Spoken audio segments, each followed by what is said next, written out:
नमस्कार बच्चों, YouTube channel शिक्षालय में आपका बेहद स्वागत है। मेरा नाम है रेणु यादव। इस YouTube चैनल के माध्यम से हम क्लास 9 से लेकर 12 तक की पूरी केमिस्ट्री और क्लास 10th की साइंस कवर कर रहे हैं। क्लास 10th केमिस्ट्री में आज हम पढ़ेंगे मेटल्स एंड नॉन मेटल्स के बारे में। ठीक है बच्चों, एक बात समझिए, इस दुनिया में जितने भी एलिमेंट्स हैं उन एलिमेंट्स को हम 3 नामों से जानते हैं। 3 पार्ट्स में हमने कैटेगराइज किया है, मेटल्स, नॉन मेटल्स और मेटलॉइड्स। Okay, metalloids. अब इन तीनों में आपका जो चैप्टर है वो स्पेसिफिकली इन दोनों की ज्यादा बात करता है, लेकिन आज के सेशन में हम मेटल्स की ही बात करेंगे, नॉन मेटल्स का हम जिक्र नहीं करेंगे। तो पहले हम समझते हैं कि मेटल होता क्या है। इस सबको हटा देती हूँ बच्चों में, सिर्फ मेटल्स की बात करेंगे, इसको भी हटा देते हैं। आज हम बात करेंगे मेटल्स की। तो एक तो ये चीज समझ लीजिए कि मेटल का एटॉमिक स्ट्रक्चर कैसा होता होगा, क्योंकि जब आप अपनी किताब खोलेंगे तो उसमें सबसे पहले लिखा होगा कि metals are electropositive. Metals are electropositive. Electropositive क्या होता है ये समझने के लिए एक एलिमेंट का, जो एक मेटल है, उसका एटॉमिक स्ट्रक्चर देख लेते हैं। क्लियर? चलो हम बात करते हैं एल्यूमिनियम की। एल्यूमिनियम जिसका एटॉमिक नंबर है 13 और इसका सिंबल है Al13। क्लियर? अच्छा बच्चों, पुराने लेसन्स में आप ये तो सीख ही चुके हैं 9th स्टैंडर्ड में क्या या 10th स्टैंडर्ड में कि किसी भी एटम के एटॉमिक नंबर को लिखने के बाद हम उसका कॉन्फ़िगरेशन लिखते हैं। याद है ना आपको? K-L-M शेल्स में हम डिवाइड करते हैं और इस एटॉमिक नंबर को इनमें डिवाइड कर देते हैं। K शेल में आते हैं 2 ही इलेक्ट्रॉन, L शेल में आते हैं 8 इलेक्ट्रॉन, M शेल में कितने बचे भाई? 2 और 8 10। इसका मतलब इसका टोटल एटॉमिक नंबर अगर 13 है, यानी कि इसके पास अगर टोटल नंबर ऑफ इलेक्ट्रॉन 13 हैं तो पहले शेल में 2 चले गए, दूसरे में 8 चले गए, लास्ट वाले शेल के हिस्से में कितना आया? 3। इतना क्लियर हो गया? इसका मतलब एल्यूमिनियम के पास एक न्यूक्लियस है, जैसे सबके पास होता है। न्यूक्लियस में प्रोटॉन और न्यूट्रॉन है।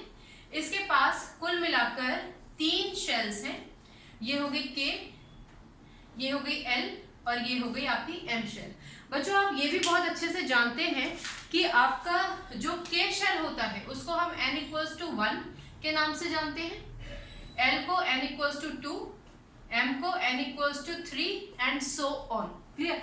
यानी कि number of shell first, number of shell second, third number of shell. Clear हो गई बात? चलो वेरी गुड। हम ये भी जानते हैं कि किसी भी एटम में जितने नंबर ऑफ इलेक्ट्रॉन्स होते हैं उतने ही नंबर ऑफ प्रोटॉन होते हैं, यानी कि इसके पास नंबर ऑफ प्रोटॉन कितने हैं? 13। फर्क सिर्फ इतना है कि नंबर ऑफ प्रोटॉन तो न्यूक्लियस में ही रहेंगे, जबकि इलेक्ट्रॉन्स शेल्स में बढ़ जाते हैं। कहने का मतलब पहला शेल 2 इलेक्ट्रॉन 1 2, दूसरे शेल में 8 इलेक्ट्रॉन 1 2 3 4 5 6 7 और 8। क्लियर? बेटा ये तो न्यूक्लियस की वॉल है ना, इसमें तो हम कुछ कर नहीं सकते। तो आपका जो न्यूक्लियस है उसकी आउटर मोस्ट वॉल है। क्लियर? क्लियर ना? अच्छा, बाहर वाले शेल में कितने बचे? 3, 1 2 3। और आप ये भी जानते होंगे कि जो आपका M शेल है उसमें मैक्सिमम होने चाहिए 18। अगर उसके पास 18 नहीं है तो कम से कम उसके पास 8 इलेक्ट्रॉन होने चाहिए, और अगर उसके पास 8 इलेक्ट्रॉन भी नहीं है, 8 इलेक्ट्रॉन से कम है, तो इसका मतलब ये जो एटम है आपका वो अनस्टेबल है। क्या है? अनस्टेबल। तो क्या करता है एल्यूमिनियम? एल्यूमिनियम अपने ये 3 इलेक्ट्रॉन्स किसी को दे देता है। ये थियरी हम पहले भी पढ़ चुके हैं बच्चों। कोई भी मेटल हमेशा इलेक्ट्रॉन्स एक्स्ट्रा ही पोजेस करके रखता है, और अगर उसको वो इलेक्ट्रॉन्स किसी को देने पड़े तो वो इलेक्ट्रॉन्स अपने दे देता है। तो एल्यूमिनियम के पास 3 इलेक्ट्रॉन्स फालतू हैं। क्लियर? अगर ये अपने 3 इलेक्ट्रॉन्स दे देगा तो इस पे आ जाएगा 3 पॉजिटिव चार्ज। कितना positive charge? 3 positive charge. Clear बच्चों?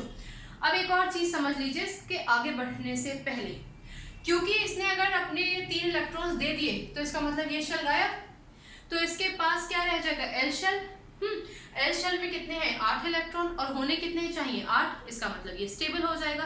तो कोई भी एलिमेंट अपने आप को स्टेबल करने के लिए अपने इलेक्ट्रॉन्स देता है। अगर वो इलेक्ट्रॉन्स देता है तो वो एक मेटल ही होता है। अब हम बात कर रहे थे इलेक्ट्रोपॉजिटिव कैरेक्टर की, तो कोई भी एलिमेंट अगर अपने इलेक्ट्रॉन्स दे देता है तो उस पर पॉजिटिव चार्ज आता है। ठीक, अब एल्यूमिनियम के केस में इसने 3 इलेक्ट्रॉन दिए हैं तो इसके पास आएगा 3 पॉजिटिव चार्ज। अगर मैग्नीशियम की बात करें वो अपने 2 इलेक्ट्रॉन देगा तो उस पर चार्ज कितना आएगा 2 पॉजिटिव। सोडियम के केस में उसके पास 1 इलेक्ट्रॉन फालतू है तो वो 1 इलेक्ट्रॉन देगा तो उस पर चार्ज कितना आ जाएगा 1 पॉजिटिव। इससे मतलब नहीं है कि आपके पास यहाँ पे टोटल चार्जेस कितने हैं, ठीक है, ये तो कंपाउंड फॉर्मेशन में काम आएगा।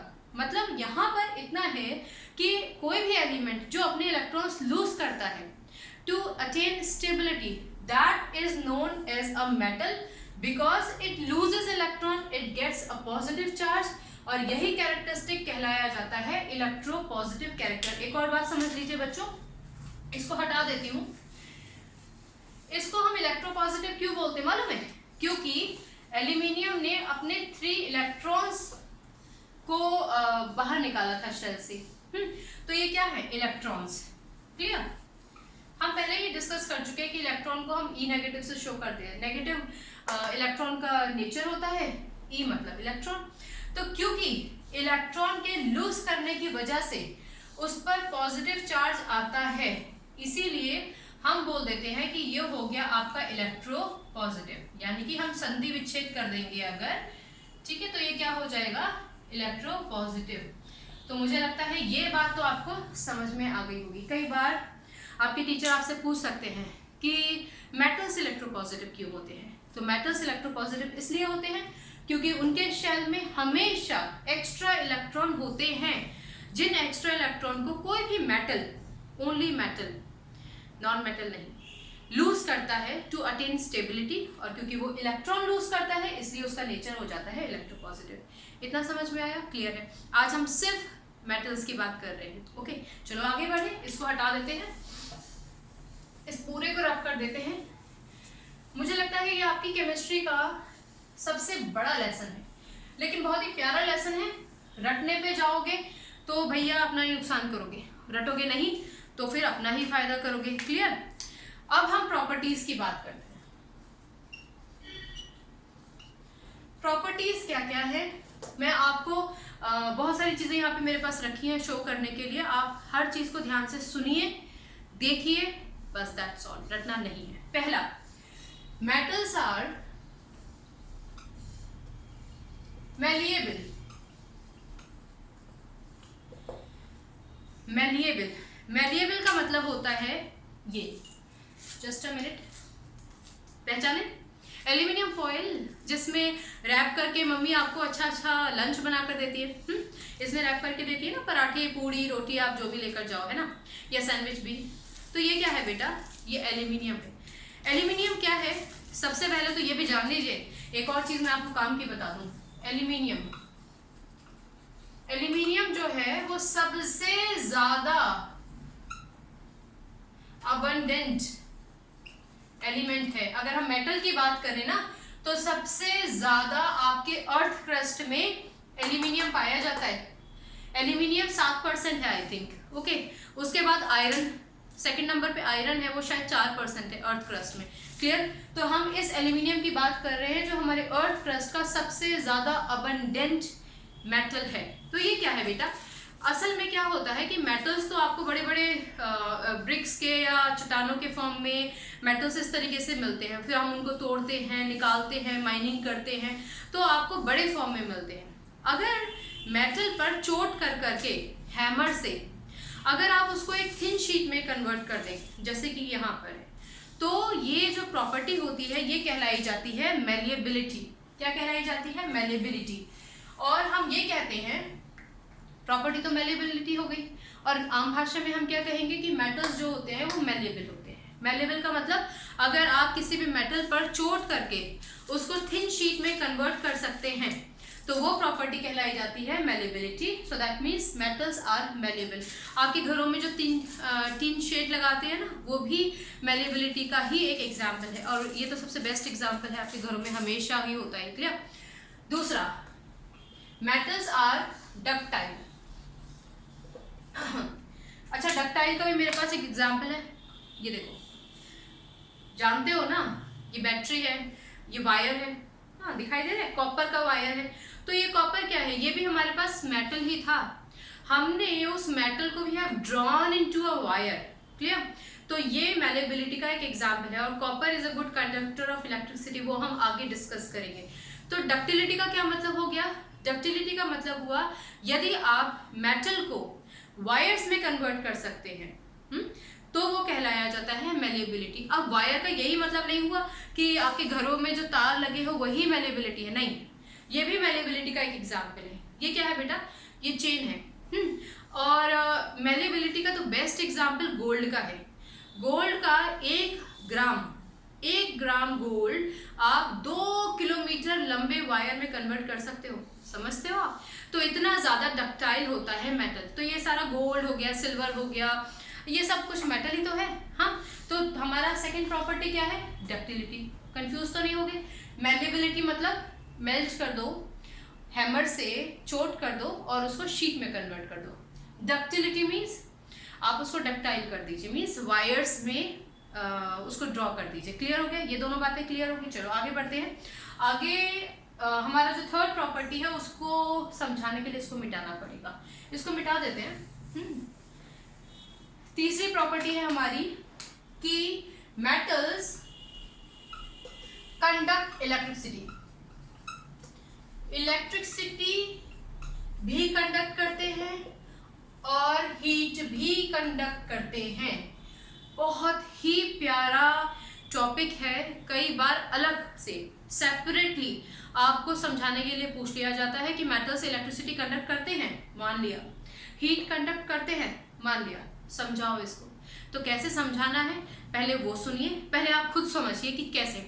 अब जैसे कि मैंने आपको ये वायर दिखाया, ये कॉपर का वायर था, हम किसी भी वायर की बात कर सकते हैं, हम एल्यूमिनियम के वायर की भी बात कर सकते हैं, बहुत इस्तेमाल होता है, कोल से लगा होता है एल्यूमिनियम का वायर। तो आखिर ये मेटल्स ही इलेक्ट्रिसिटी क्यों कंडक्ट करते हैं, यहाँ पे समझिए। ये जो वायर है ना, आपका छोटा सा मान लीजिए, हमारे पास कॉपर का वायर मान लीजिए, एल्यूमिनियम का मान लीजिए, इसको मैं थोड़ा मोटा करके बनाऊंगी, बड़ा करके बनाऊंगी। मान लीजिए कि ये वायर है, ठीक, ये मेरे पास एक वायर है, ये आपको समझाने के लिए है, अदरवाइज वायर तो वही रहेगा आपका स्लीक सा, ठीक। इसको मैं एक बैटरी से कनेक्ट कर देती हूँ। ओके, आपने फिजिक्स में पढ़ा ही होगा कि जो आपका बड़ा इलेक्ट्रोड होता है वो पॉजिटिव होता है, जो छोटा है वो नेगेटिव है। इतना समझ में आ गया? क्योंकि ये पॉजिटिव है तो डेफिनेटली ये जो पूरा आपका टर्मिनल है ये भी आपका पॉजिटिव हो जाएगा।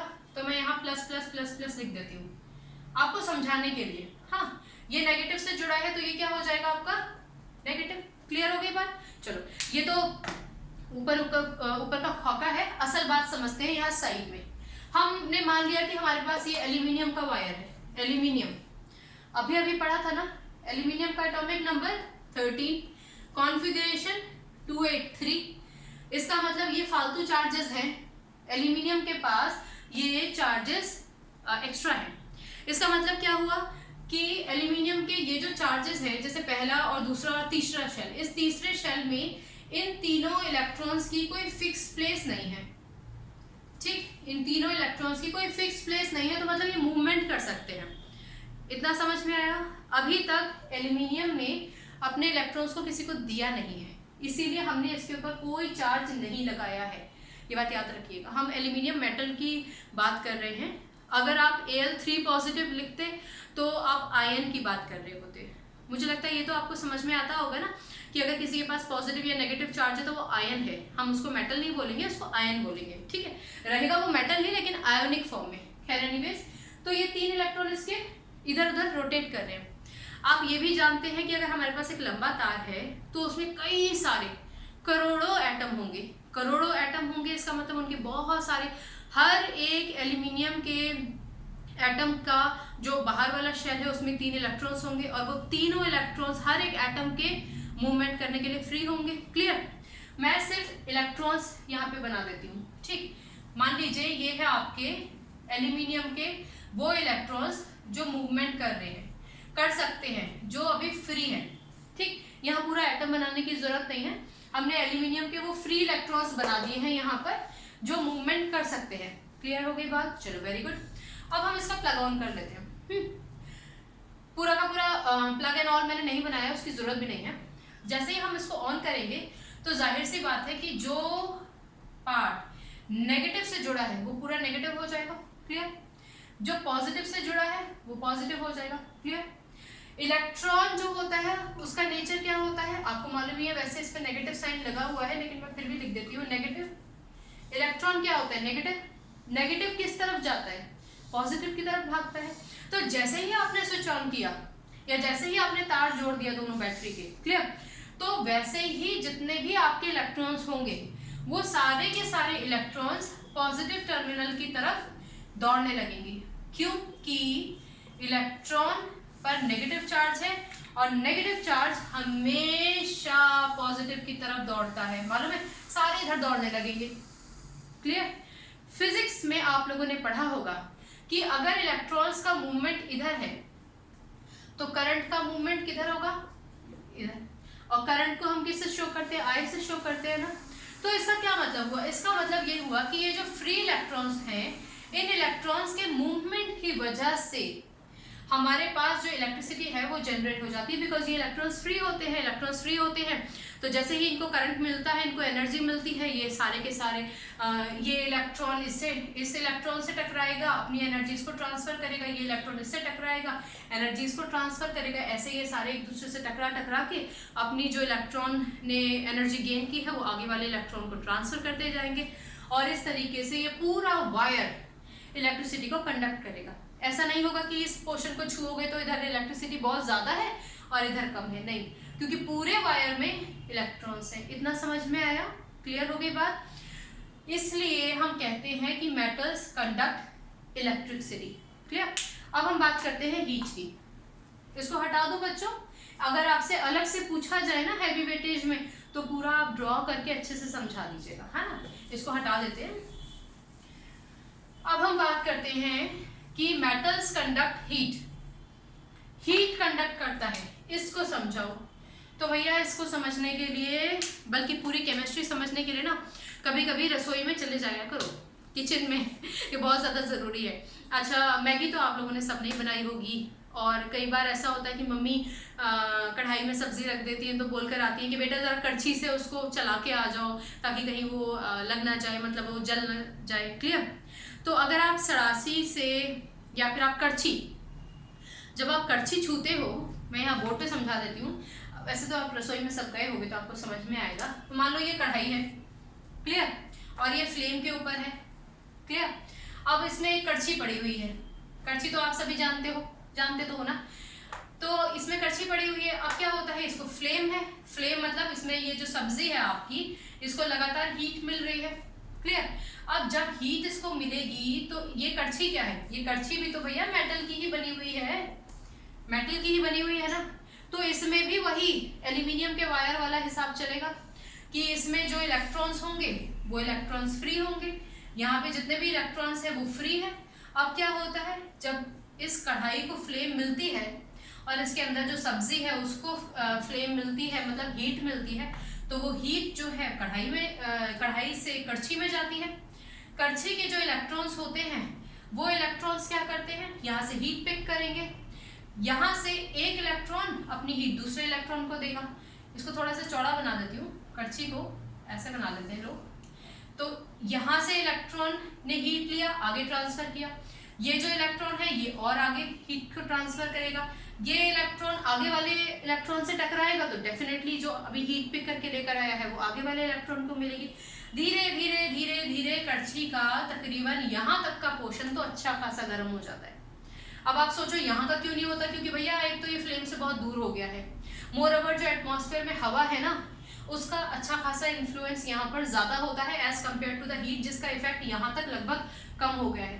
मोर ओवर इलेक्ट्रॉन्स जो हीट पिक कर रहे थे, इस इलेक्ट्रॉन के पास ज्यादा हीट थी, जब वो उसको ट्रांसफर करता रहता है तो धीरे धीरे यहाँ वाले इलेक्ट्रॉन एटमॉस्फेयर के भी कॉन्टैक्ट में है, तो यहाँ की हीट और बाहर का जो नॉर्मल टेम्परेचर होता है एक दूसरे को काउंटर करते हैं। इसीलिए अगर आप कड़छी के टिप को टच करोगे तो वो गर्म नहीं होगी, लेकिन अमूमन हम कड़छी को क्या इधर से टच करते हैं, वो गर्म होती है।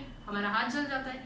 सेम होता है आपका जब आप मैगी बनाते हो, तब तो आपने देखा ही होगा, अगर आपने एक पैन में मैगी डाल दी कि भाई चलो मैगी का एक ही पीस बनाना है, और उसमें आपने कोई बड़ा स्पून डाल दिया, कड़छी तो नहीं डालेंगे उसमें, तो वो भी गर्म हो जाती है, ठीक है ना। स्पून अगर डाल दिया तो वो तो पूरा ही गर्म हो जाता है, क्योंकि स्पून तो खुद ही छोटा होता है साइज में, तो हीट को अच्छे से पिकअप कर लेता है। क्लियर?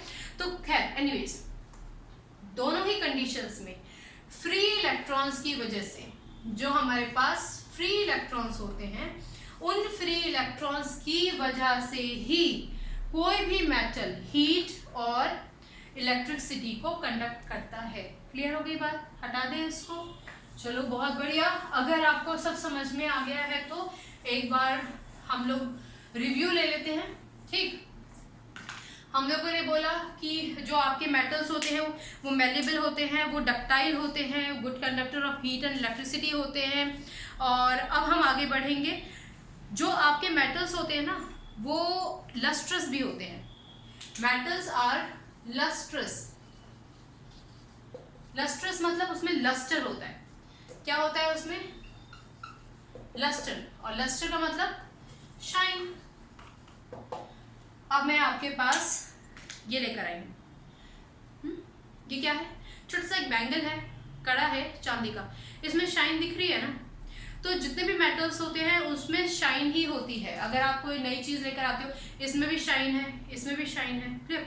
तो एनीवेज मेटल्स में हमेशा शाइन होती है, लेकिन अगर आप मेटल्स को कुछ समय के लिए एटमॉस्फेयर में छोड़ देते हैं, अगर जैसे ये है, इसको तो मैंने पैकेट में रखा था, तो ये अच्छा खासा है, सिल्वर, आपको सिल्वर ही दिखाई दे रहा होगा, दिखाई दे रहा है ना।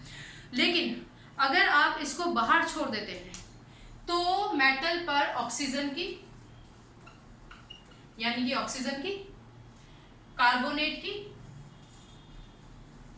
यानी कि CO3 2 नेगेटिव, और ऑक्सीजन की जो लेयर होती है वो O2 नेगेटिव फॉर्म में होती है, आयनिक फॉर्म में, जिसको हम ऑक्साइड बोलते हैं। क्लियर? और सल्फाइड, यानी कि S2 नेगेटिव।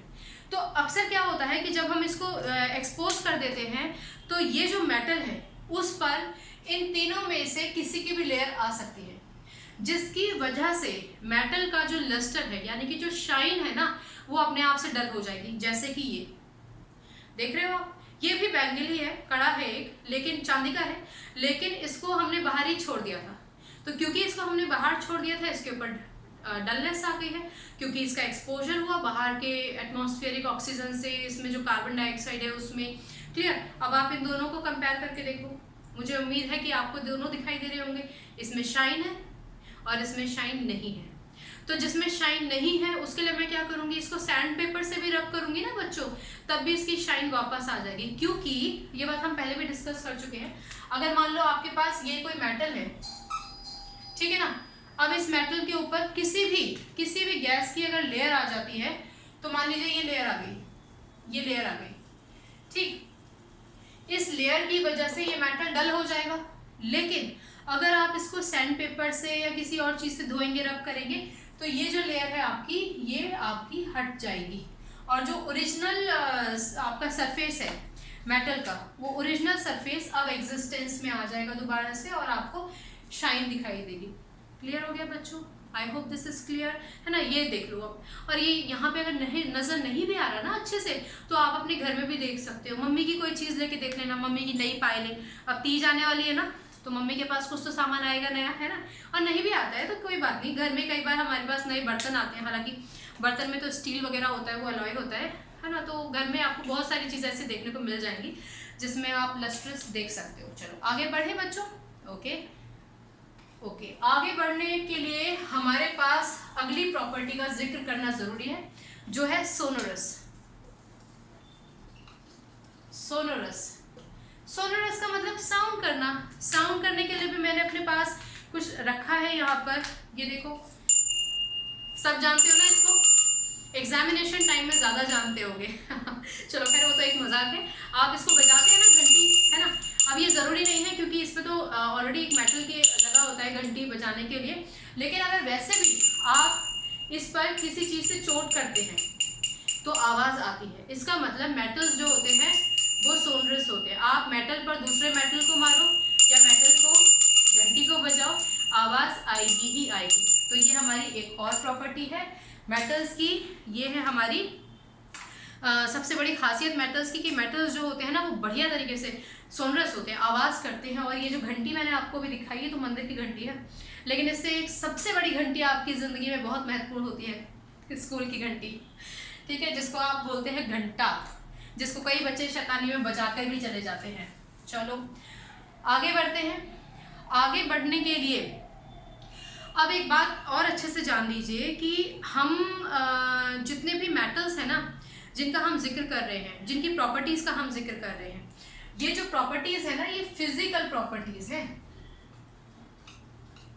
फिजिकल का मतलब अपीयरेंस कैसा है, ऊपर से कैसे दिखती हैं, हार्ड है कि नहीं है, सॉफ्ट है कि सोनरस है कि डक्टाइल है या मेलेबिलिटी है। केमिकल प्रॉपर्टी का जिक्र अभी हमने नहीं किया है, अभी हम सिर्फ फिजिकल प्रॉपर्टी का जिक्र कर रहे हैं। आगे बढ़ते हैं। जितने भी मेटल्स होते हैं वो हार्ड होते हैं। हार्ड का मतलब क्या? हार्ड का मतलब ये कि ये है, अब मैं सोचूं कि मैं इसको चेंज कर दूं, इसका शेप चेंज कर दूं, क्या मैं कर पाऊंगी? नहीं कर पाऊंगी। आप कर पाओगे? नहीं कर पाओगे, ठीक है ना। तो ये हार्ड होते हैं, इनका नेचर हार्ड होता है। हाँ ये बात ज़रूर है कि अगर आप उसको मेलेबल बना लें तो भाई वो बहुत सॉफ्ट हो जाएगा। तो आप तो ये रोज़ ही रैप करके ऐसे करके डस्टबिन में डाल देते होंगे अगर आपका लंच खत्म हो जाता होगा तो, क्लियर। तो अगर मेलेबल हो जाए तो भले ही वो आप उसका नेचर बदल जाएगा, पर अदरवाइज जितने भी मेटल्स होते हैं वो सॉफ्ट होते हैं, क्लियर। मेलेबिलिटी और डक्टिलिटी तो एक प्रोसेस है जिसके ज़रिए हम किसी भी मेटल को शीट में या वायर्स में कन्वर्ट करते हैं, पर वैसे वो क्या होता है? हार्ड होता है, ठीक है ना। तो ये एक और प्रॉपर्टी है हमारे मेटल्स की कि मेटल्स हार्ड होते हैं, लेकिन इसमें एक्सेप्शन है। एक्सेप्शन क्या? सोडियम और पोटेशियम, ये दोनों के दोनों, सोडियम और पोटेशियम, ये दोनों के दोनों इतने सॉफ्ट होते हैं कि आप इनको चाकू से भी काट सकते हो, क्लियर। तो ये एक्सेप्शन आपको याद रखना है, ठीक है ना। वैसे हार्ड होते हैं लेकिन हमारे पास कुछ सॉफ्ट मटेरियल भी होते हैं जिनको आप बहुत इजीली से चाकू से काट सकते हैं। इतना समझ में आया? चलो आगे बढ़ते हैं। ये हटा देते हैं बेटा। अब हमारे पास अगली प्रॉपर्टी है कि इनकी डेंसिटी बहुत हाई होती है। High density. हाई डेंसिटी का क्या मतलब होता है? हाई डेंसिटी का मतलब होता है कि बहुत डेंस होते हैं। और बहुत डेंस होने का क्या मतलब है? बहुत डेंस होने का मतलब है कि आपके जो एटम है ना वो बहुत ही ज़्यादा टाइटली पैक्ड है, ठीक। क्योंकि ये टाइटली पैक्ड है इसी की वजह से जो मेटल होता है वो बहुत हार्ड हो जाता है, सॉफ्ट नहीं रहता। सोडियम पोटेशियम तो एक एक्सेप्शन है बट अदरवाइज सॉफ्ट है। तो क्योंकि इसके एटम्स बहुत ही कॉम्पैक्टली पैक्ड होते हैं इसीलिए मेटल्स की जो डेंसिटी होती है वो ज़्यादातर केसेस में बहुत ज़्यादा हाई होती है। अब जैसे कि मैं इसी की बात करूँ, हार्ड है ना तो इसका मतलब ये डेंस है, क्लियर। जो चीज़ हार्ड होती है वो अक्सर हमारे पास डेंस भी होती है। क्योंकि इसकी डेंसिटी बहुत ज़्यादा है, इसके एटम्स बहुत पास पास अरेंज हैं, इसीलिए इनका मेटल्स का एक और हम हाथी एक और इसी से रिलेटेड प्रॉपर्टी पढ़ लेते हैं।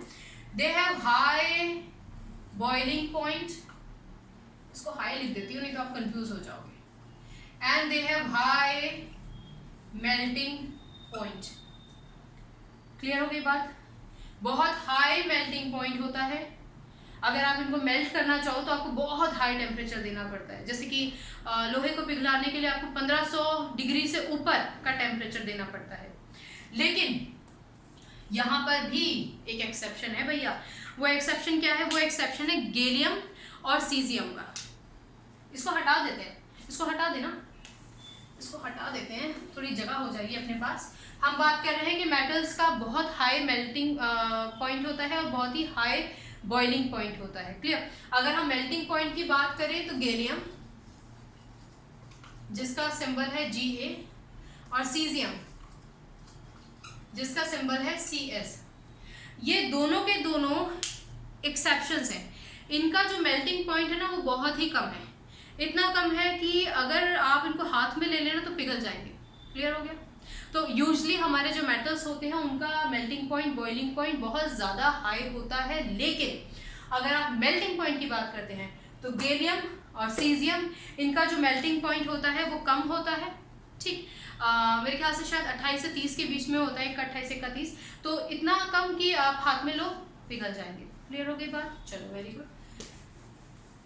एक और प्रॉपर्टी है, मेटल्स आर सॉलिड। मैंने आपको जितने भी मेटल्स दिखाए हैं वो सारे सॉलिड हैं, सॉलिड फॉर्म में ही हैं। भले ही मैंने आपको ये दिखाया हो, भले ही मैंने आपको ये वायर्स दिखाए हों, एक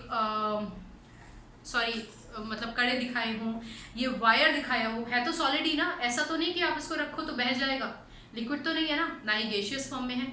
और ये हम सबके घरों में होती है ना, कील, नेल, तो ये भी सॉलिड है। तो जितनी भी चीज़ें हैं ये सारी की सारी सॉलिड ही हैं। अब अगर आप, अब ये है, बह तो नहीं जाएगा, उड़ तो नहीं जाएगा, तो ये सारे के सारे हमारे जितने भी मेटल्स होते हैं ना वो सारे सॉलिड होते हैं और सॉलिड ही रहते हैं रूम टेम्परेचर पर। लेकिन एक्सेप्शन इसमें भी है, मर्करी। मर्करी क्या होता है? लिक्विड होता है रूम टेम्परेचर पे। थर्मोमीटर में होता है ना, थर्मोमीटर में आप टेम्परेचर राइज होता है तो एक पारा ऊपर चढ़ता है तो वो मर्करी होती है। तो मर्करी क्या होती है? मर्करी लिक्विड होती है रूम टेम्परेचर पे। ये एक एक्सेप्शन है। क्लियर? तो हमारे पास कुछ एक्सेप्शंस भी है जो हम साथ साथ में पढ़ते चलते जा रहे हैं।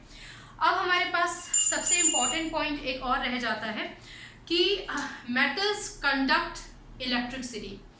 ये हम लोगों ने डिस्कस कर लिया था। हीट, ये भी हम लोगों ने डिस्कस कर लिया है। चलो ठीक है, मुझे लगा था कि शायद कुछ रह गया है, एक पॉइंट रह गया है। मुझे लगा कि इलेक्ट्रिसिटी हीट वाला रह गया, वो तो हो गया। आप देख रहे हो इसका क्या मतलब? इसका ये मतलब हुआ कि हमारे पास जो मेटल्स होते हैं ना वो अक्सर ग्रे कलर के होते हैं। गोल्ड को अगर हम छोड़ दें, गोल्ड तो भैया गोल्डन होता है, तो अक्सर उनका जो कलर होता है ना वो या तो सिल्वर होता है या फिर ग्रे होता है। ये गोल्डन जो होता है या गोल्डन पॉलिश अगर आप किसी पे कर दो तो उसकी एक अलग बात है, नहीं तो उनके कलर्स नॉर्मली यही होते हैं। ओके, तो हम लोगों ने जितना भी पढ़ा है आपको याद रहेगा ना? क्या क्या? मैलेबल है, डक्टाइल है, सिंपल है, लस्ट्रस है, छोड़ दोगे तो लेयर आ जाएगी। उसके बाद सोनरस है, हीट इलेक्ट्रिसिटी कंडक्ट करते हैं, ठीक। हाई डेंसिटी होती है, हार्ड होते हैं, melting point, boiling point high होता है। क्लियर? ये सारे पॉइंट्स याद रहेंगे ना। यहाँ तक के सफ़र में बच्चों अगर आपको कोई भी प्रॉब्लम है ना, और अगर कोई भी ऐसा पॉइंट है जो रह गया हो तो वो मुझे बता दीजिएगा। मेरे हिसाब से सारे कवर हो गए हैं। तो ये थी हमारी मेटल्स की, हम सारे एलिमेंट्स की बात नहीं कर रहे हैं, हम सिर्फ मेटल्स की बात कर रहे हैं। ये रही प्रॉपर्टीज़ हमारे मेटल्स की, ठीक है। अगले लेक्चर में हम बात करेंगे केमिकल प्रॉपर्टीज़ की। तब तक आप अपना ख्याल रखिए, खुश रहिए, केमिस्ट्री को पढ़ते रहिए, प्लीज़ उसको रटिए मत, सिर्फ सुनिए और समझिए। Take care, bye bye.